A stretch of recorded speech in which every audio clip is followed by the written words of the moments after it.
Laurence Bady est décédée ce jeudi 11 janvier 2024 à 96 ans, a-t-on appris via le manager Jacques Medjet, information de l'AFP. Les internautes pleurent la disparition d'une comédienne, mais aussi et surtout d'une voix. La suite après la publicité Laurence Bady est décédée, vient-on d'apprendre ce jeudi 11 janvier 2024. Une information de l'AFP, relayée par le manager Jacques Medjet, via un post Facebook accompagné d'une photo de la défunte.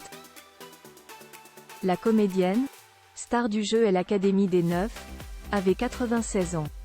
Dans les commentaires situés en dessous de cette publication, les internautes pleurent la disparition d'une voix marquante.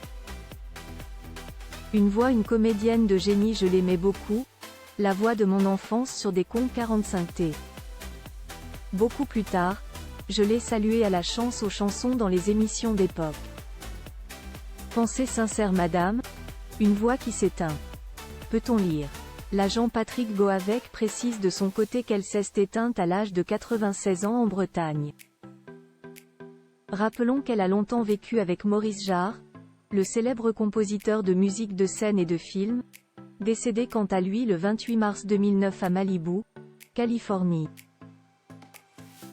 Il avait reçu un Ours d'or en février de cette année-là au Festival de Berlin, pour l'ensemble de sa carrière. C'était sa dernière apparition en public. Laurence Bady, du théâtre au cinéma jusqu'à la télédoublage de dessins animés, jeux télévisés, répertoire classique, théâtre de boulevard ou encore cinéma, l'actrice Laurence Bady avait le don de faire rire, avec un timbre de voix aigu et singulier.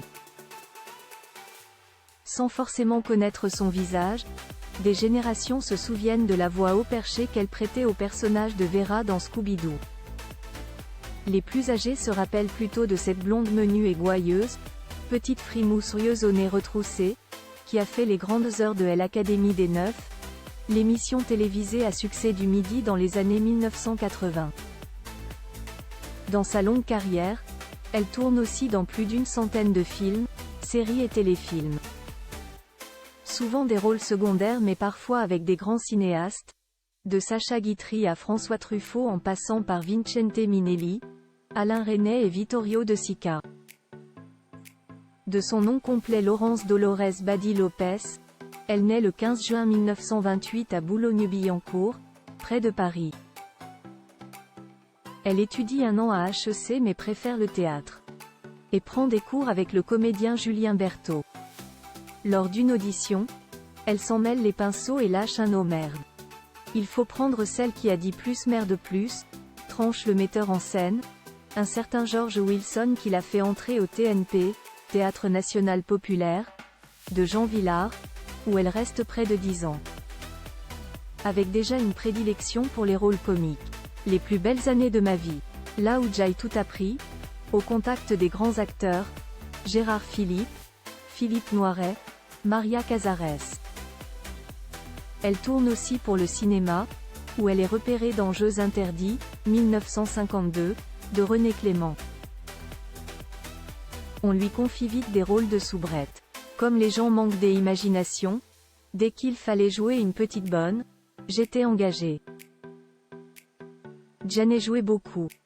Le théâtre de boulevard sera son univers pendant des décennies.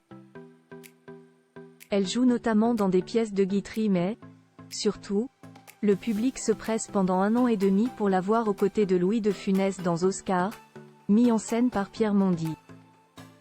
Côté doublage, outre Vera dans Scooby-Doo, elle est la voix française de bien d'autres personnages de dessins animés comme Casper le gentil fantôme ou le chien Rocky.